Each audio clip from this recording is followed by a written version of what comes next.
الرحمن الرحیم اون و محمد کی قربانی۔ بہن کے سوالوں کو رد نہ کرو اور دیکھو دونوں شوق شہادت میں کتنے بےتاب ہیں۔ یا سید آج اگر باپ ہوتا تو سفارش کرتا، ماں ہوتی تو حمایت کرتی، بھائی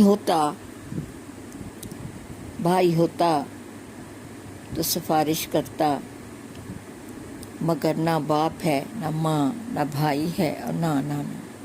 پھر کس کی سفارش لاؤں، کس کی حمایت حاصل کروں اور کس کی مدد تلاش کروں؟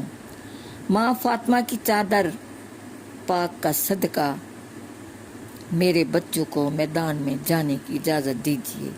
مظلوم کربلا نے ایک بار پھر اپنی بہن کو سمجھایا کہ زینب اپنے اس ارادے سے باز آ جاؤ اور اپنے بچوں سے کہو کہ وہ خیمے میں جا کر آرام کریں۔ آج ماموں کے پاس موت کے سوا اور کچھ نہیں ہے اور میں اپنی بہن کی عمر بھر کی کمائی کو لٹتا ہوا نہیں چاہتا دیکھ سکتا۔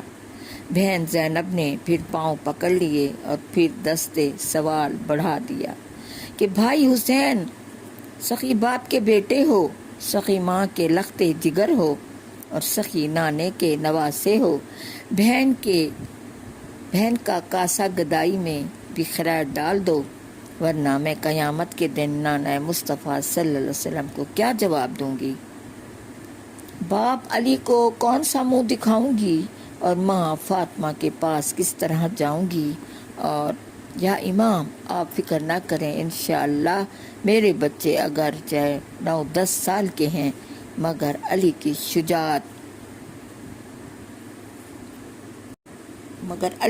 شجاعت پر حرف نہیں آنے دیں گے، اور میری کمائی آج اگر نیک کام کے لیے اور نیک مقصد کی خاطر لگتی ہے تو لگنے دو۔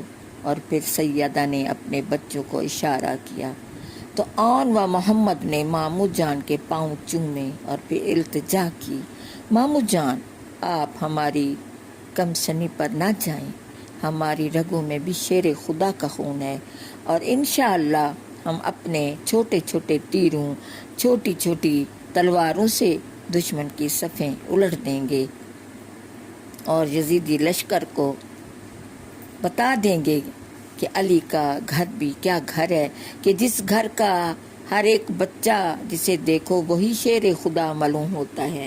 علی مقام کی آنکھوں سے آنسو جاری ہو گئے اور بچوں کی اس دلیرانہ گفتگو سے خوش ہو کر فرمایا، بہن زینب میری طرف سے اجازت ہے، جاؤ اور بچوں کو تیار کرو۔ سیدہ زینب نے پھر کہا کہ مامو جان کے قدموں میں گر کر شکریہ ادا کرو، تمہاری قربانی قبول کر لی۔ دونوں بچے پھر مامو جان کے قدموں میں گر گئے اور ماں نے بچوں کو اٹھایا اور کہا، اٹھو میرے لال، میرے ساتھ چلو۔ پاک دونوں بچوں کو خیمے میں لے آئیں اور اپنے ہاتھوں سے کپڑے بدلے، آنکھوں میں سرما لگایا، زلفیں سنواریں اور مٹی سے تیمم کروایا۔ بی بی شہربانو نے پوچھا، زینب کیا کر رہی ہے؟ جواب دیا، بچوں کو دولہا بنا رہی ہوں، یہ ارمان تھا جو پورا ہو گیا۔ پھر چھوٹے چھوٹے ہتھیار جس پر لگائے اور فرمایا، بیٹو جس سینے سے دودھ پیا ہے ایک بار اس سینے سے لگ جاؤ۔ اون محمد ماں کے کلیجے سے لپٹ گئے۔ ماں نے گلہ بھر لیا، آنکھیں اشکبار تھیں اور زبان خاموش۔ فرشتے تڑپ اٹھے اور حوریں چلا پڑیں۔ خدا نے فرمایا، جبرائیل زینب کے حوصلے کو دیکھو، سیدہ کا صبر دیکھو اور ماں کے عزم کو دیکھو۔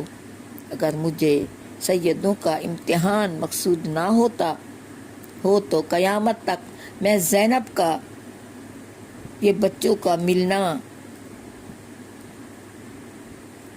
کبھی ماں سے بچوں کو جدا نہ کرتا۔ سیدہ نے فرمایا، بیٹو میں خوش ہوں کہ تم جسے فرما بردار اور غازی اور جانثار بچے میرے پیٹ سے پیدا ہوئے